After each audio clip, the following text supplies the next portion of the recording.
Ladies and gentlemen, I am StooDogg. YouTube copyrights, fraudulent claims, abuse of the DMCA. We've seen it all. Last month, a multi-channel network by the name of Illustrated Sounds falsely copyright claimed thousands of videos across YouTube due to copyright matches with one of their members, a Gustavo Canine Games, a fellow dog. Illustrated Sound had copyright claimed all of the videos that it detected of content that Gustavo had played and uploaded to his channel. So basically it said that any games that Gustavo had played, all those games and the content therein belongs to Illustrated Sound. Whoops. It's not quite how the copyright works on that one. Anyway, apparently this issue has been sorted out and Illustrated Sound has managed to clean up after their little bit of a whoopsie. I also recently reported a very similar incident about a YouTuber by the name of KSI who was uploading video game content, and basically YouTube had thought that all of the content from video games such as Mortal Kombat belonged to KSI. Whoops! However, today's two main stories do not involve the auto copyright claim system. They involve the manual one. This one seems to be a company which owns content and is manually claiming and retroactively trying to apply licensing to content which has been uploaded to YouTube by channels who don't have a license to use it. However, some of this content that is being produced on YouTube may be fair use. Apparently this company, one Junkin Media, is attempting to sell licenses at a cost of around $1,200 per video. MxR, a YouTuber who has had his fair share of issues in the past with YouTube, ranging from video game mod makers copyright striking his content because of the mods that he played, whether it was that they didn't like their mods being on YouTube or they didn't like his criticism of them. And also MxR has seen issues with YouTube itself, having his entire channel demonetized due to links in his description sections, links which led back to sites where he obtained mods from, specifically mods more geared towards adult and specialty audiences. MxR Gaming, MxR Mods, has seen himself in the news across the US and across the UK, even making the BBC news for his copyright woes with Junkin Media. Junkin Media has slapped MxR with a lot of fees and bills for use of their content. These bills being in the thousands of dollars. The repercussions for not paying? Junkin Media has said that they will copyright strike MxR's channels and have them terminated by YouTube.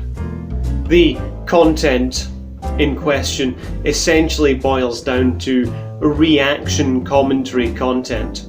The MxR Plays channel being a channel where MxR and his girlfriend do reactions to things from music to memes to movie trailers. However, the case that has emerged just now is not the first time that MxR has crossed swords with Junkin Media. In the past, he says that he's paid bills of thousands and thousands of dollars to them to apply the retroactive license to the content that he has on his channels to keep them safe from being copyright struck. and to keep his channel in good standing. One of my main questions would be, could MxR's content be deemed as fair use? Due to the nature of it, MxR could be what is termed as usurping the market from Junkin Media for their content, meaning he is replacing the original with his own, so no one would go and watch the original, and he is also monetizing his content, so this could move his use away from a fair use. YouTube copyright attorney Leonard has been extensively studying the MxR situation that is ongoing, even being approached by the BBC for comment. His concern was whether MxR had provided enough commentary on the footage obtained from Junkin Media to make it a fair use, with the amount and proportionality of the Junkin Media content being as little as possible required to make the comment upon, as well as not being a replacement for the original and usurping the market from it, under the factors of fair use. It remains to be seen how this will all play out, with MxR potentially facing a fee of up to $6,000, or potentially a free pass under fair use, or potentially hundreds of thousands of dollars if they lose a case in court. Ladies and gentlemen, my final story is about my friend Dan Courier and his channel Creator Fundamentals. Brilliant channel, great videos. Go and have a watch of his content and subscribe to him if you feel that he can bring value to you. Anyway, recently Dan had an entire video from his channel essentially downloaded and re-uploaded by another channel here on YouTube, with no commentary, no criticism, no fair use, just essentially a theft of his content. But video is being stolen and re-uploaded right now! I'm quite clear to state in my descriptions that if you wish to share my videos, please do so. However, do so using the tools that YouTube provide you with, the share buttons. Provide links to my content. Don't just, re-upload it wholesale. Well, this channel did that to Dan's video, and Dan, being a very reasonable person, approached the channel in question to find out what was going on, where he was met with abuse. So after approaching the channel in good faith to find out why his content had been re-uploaded, and to see if he could reasonably either have it altered into a fair use, or in a reasonable conversation have the uploader remove it, Dan was met with ridicule and abuse from the person in question after approaching them diplomatically and in good faith. Now that's something that not a lot of people would do if they found their content being re-uploaded. They would simply just false flag, DMCA it. People like FaZe Primarina, who upon being called out for false flagging and DMCAing has deleted his latest YouTube profile and disappeared. A person willing to break the law but scared to face the consequences. Anyway, Dan utilised his right and filed a DMCA takedown claim against the channel that stole his video. If you create original content, you're protected by copyright.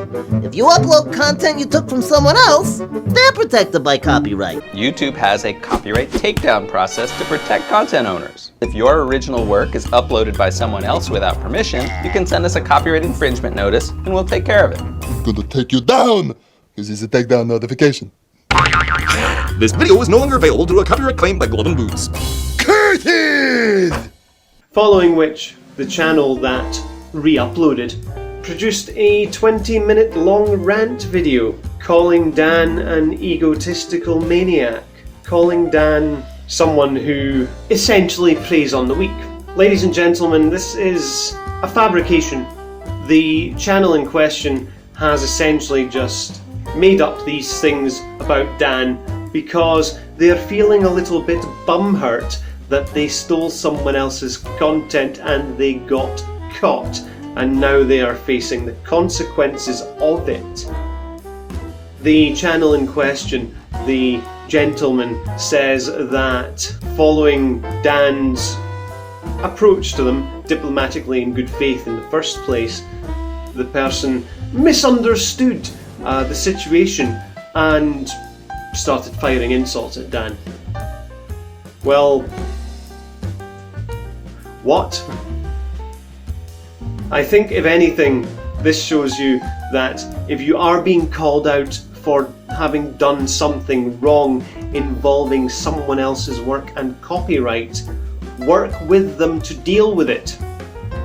Don't start calling them names and being a cunt, and then produce a 20-minute video afterwards claiming to be a victim when you are in fact the perpetrator. This is a case of someone whose work had been stolen, utilising the rights given to them under US law, as well as the rights given to them by the US Copyright Office when they filed their copyrights for their channel. This is a person utilising his rights to defend his intellectual property.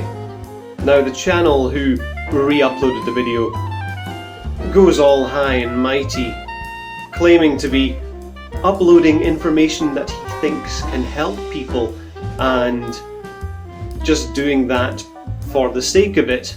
However, that's not going to stand up legally in court if he has to go to court for stealing other people's videos. The lesson here, I think the lesson that we can take away from this is, if you do get called out for doing something and the person approaches you in good faith, deal with them in good faith back. Don't misunderstand them. Read and think before acting, and think before responding. Ladies and gentlemen, I have been StooDogg. If you like or dislike this video, feel free to give me a finger up or a finger down. And if you're new and you like me, feel free to subscribe. And I'll catch you next time. See ya.